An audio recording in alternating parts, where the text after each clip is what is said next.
Welcome to today's Masterclass presentation, presented by me, Ish Yabish. For many years now, I have dabbled in many a ponds, if you will, if I may, many a ponds of love. And after serious demand online, I've been asked to do a Masterclass. The Masterclass people came to me and they said, Ishmael, Ish Yabish, we need you. It is a time of crisis. After the lockdown, people got so socially crippled. And I understand that. I was one of those people. I was you, sitting there with a pale face and a numb right hand. I was there. So I decided I will take it upon myself to give the public what they need. The public needs a leader. And in this subject, I see no one better. Today we're going to be talking about love and the art of making it.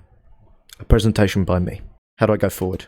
How does PowerPoint work? First thing we're going to talk about, who am I? These are my qualifications. I'm an excellent maker of love. Throughout the years, I've refined and chiseled my skills to a near pinpoint precision. I've also invented the dance of hatred, which is a world-renowned move. And I know that one of you have used it. I've been on more than one date. Some say really good. I'd say spectacular. I was kind, I was well dressed, I was formal, but not too formal. I gave them a contract, we signed it. I ended up in a hell of a lot of financial trouble, but that's another thing. We don't need to go into that. Number 3, I understand women. I know them. I know women in my life. I've known them all my life. My mum and my nan. May she rest her soul. I'm also Italian. Now, I know that not all of us can be Italian. I understand what you're saying. I get it. That is a bonus. But don't let that stop you. Don't be afraid. Just because I have the ancestral olive oil gene running through me doesn't mean that you can't achieve what I can achieve. That is all of my qualifications.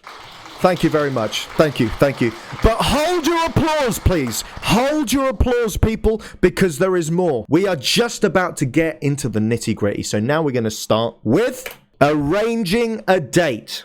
Now, how many of you, hands up, how many of you have spotted a cute guy or girl or whoever, looked at them, seen them in a cafe, seen them in the park, seen them in the street, seen them on a bus, seen them on a train, seen them in the car, seen them outside the car, maybe she's in another car and you're on the motorway, you're on the M25, you're in the passenger seat, you see someone in another car, you're like, damn, that's nice. How many of us have done that and haven't had the courage to go over there and be like, hey, here I am. What are we going to do about that? How many people? I have, but I get scared and then look away awkwardly. Tapped by tampering, you aren't alone, my friend. You aren't alone. I can't tell you the amount of times I have seen someone I have thought isn't a bad piece of cookie, and I let the opportunity slip through my fingers. I, to this day, curse the wind and the gods! But we'll fix that. Because remember, no one's you. You're the only you. Own it, you bitch. So step 1, let's say you're having a cup of coffee and you see someone you like. You just walk right up to them. Like this. Hello. It's as easy as that. You start simple, people. You don't have to overthink it. So the first time doesn't work. They tell you, go away. Who are you? Get away from me. I'm scared. Well, then you ask them again, because that is the tit-tat-toe of love. They're saying, hey, I'm vulnerable too. Hey, I'm scared too. I'm scared to love. I'm scared to open myself up again. And that's when you give them the warm invitation. You reciprocate, people. You reciprocate. Is ritual sacrifice a good idea in a date? A very good question. Veggie chicken nugget. A question that isn't actually that uncommon. No. It is not a good idea to perform a ritual sacrifice on the first date. This is something that we'll go on to. Once we've actually arranged a date, you're skipping too many steps, friend. This is where you're going wrong. This is why you're lonely. This is why you're alone. This is why you can't find love. Stop skipping the steps. This is my masterclass. Anyway, so you ask them again, and this time they say yes. Fantastic, well done. So now you're trying to make a plan. What the hell are you going to do? What is there to do in 2021? You can't go to the pictures anymore. It's not 1973. Well, I'll tell you what you can do. You can go to a restaurant. You can go bowling. Go play some sports. Some football, rugby, archery, bulldog. Very physical contact bulldog. Not a bad place to start. For this example, we're going to keep it classic. The classic restaurant date. We're all familiar with it. We all know the basic rules. Now we are in the mix, people. This is where the true test begins. Many people don't make it out of here alive. The date is the single most important part of this process, and if you fuck this up, you will be more alone than anyone. Now you're at the date. The first thing is to bring clothes and actually wear them. A tie. Fantastic. It says, hey, you're safe with me. I'm wearing a tie. That's what you're telling them. Hey, I'm wearing a tie. This gives an incredible sense of affirmed status in the date. The second thing you want to do is compliment their parts, their hands, their fingertips. Your calluses look lovely this evening. You take very good care of your skin. Who's your dermatologist? I'd very much like to know, because I have constant reoccurring acne in my late 20s. If you use your napkin, do you ask for theirs? I'm glad you brought this up, JKN. Never ever leave yourself without napkins. And this isn't, I'm not even talking about a date anymore. I'm talking about actual real life. Don't go anywhere without any napkins. Look at this. I'm going to show you something. Hold on. This right here is my napkin box. I have a plethora of napkins. I go from regular cafe, absolute towels. This thing is so goddamn thick. Let's bring it back. Let's merge this with the masterclass. This is a very good point. Thank you for pointing this out. Let's say we're in the same day. You're wearing your tie. You've complimented their hands and other bodily parts. You accidentally knock their drink. Oh, God. You know that feeling? You've done it. We've all done it before. We've all spilt a drink out in public before. It's funny, isn't it? Not for you. You know the feeling I'm talking about, that crippling embarrassment, that disgusting self-loathing you feel for yourself. Makes you feel like dirt. But what if I could tell you there's a way out?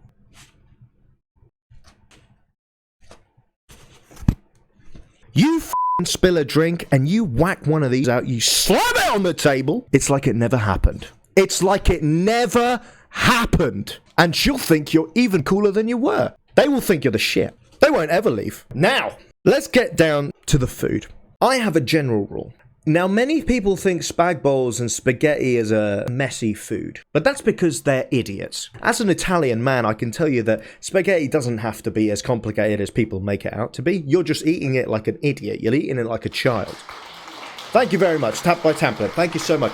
It's about time we tell the truth, is it not? Spaghetti isn't hard to eat. Roll it up on the fork, put it in your mouth like a big boy, and f***ing eat it. You don't have to slurp it like it's all falling apart. Just take the fork, twist it like you're screwing a nail in, pick it up, you'll see that it's all nicely and neatly formed, and you eat it. Very easy. Now, my go-tos to avoid on a date. Never eat clams or mussels. You'll stink, son. And you run the risk of giving yourself explosive diarrhea. Explosive. I'm talking unprecedented levels of diarrhea and bowel movement.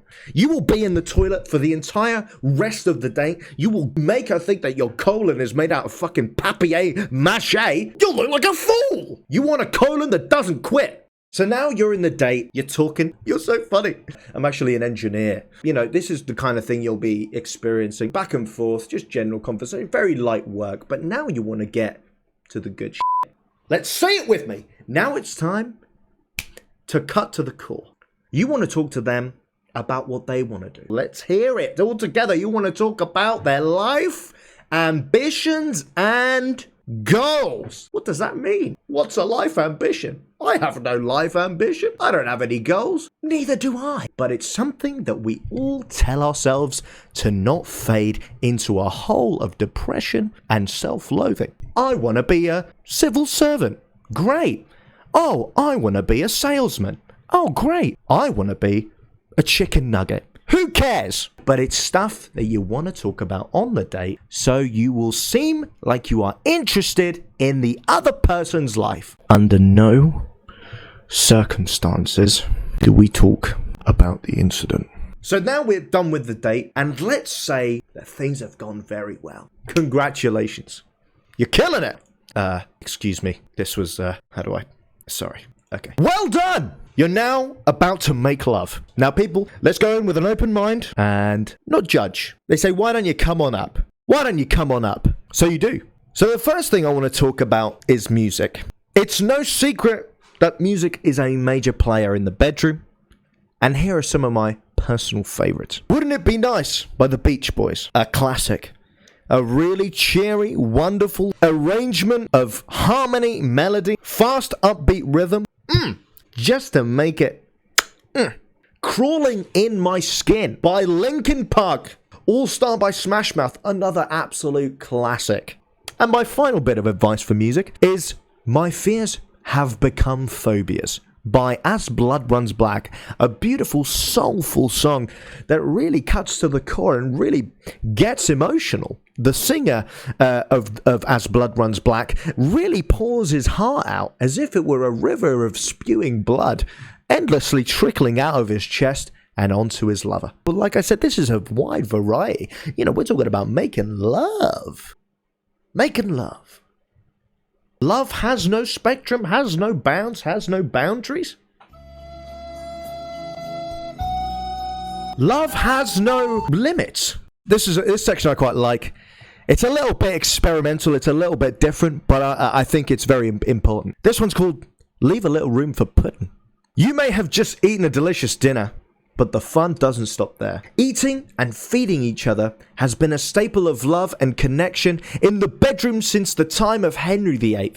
Just remember, if it's bigger than a date, leave it on the plate. Take regular breaks. Making love is tough. You're putting your soul into it. You're putting your muscles, your blood, your sweat, your fluids. You're putting it all on the line for one climactic moment of absolute elation and bliss. Take a break. Maybe ask them some questions. How's your mum and dad? Have you got any rash cream? And by the way, keep hydrated. This guy's your best friend in the arena. The lifeblood of any good lovemaking session is this right here. Water. Make it last as little as possible. Shocked? I bet you are. You're thinking, what? Hold on. All of my life, social media, pop culture has told me I need to go for hours. Don't worry about it. You need to make it last as little as possible. I use a system, the GIGO. Get in and get out. Get in and get out. And most importantly, I think, the main plus to all of this is that you can go home, turn on your computer, get on this stream and watch it.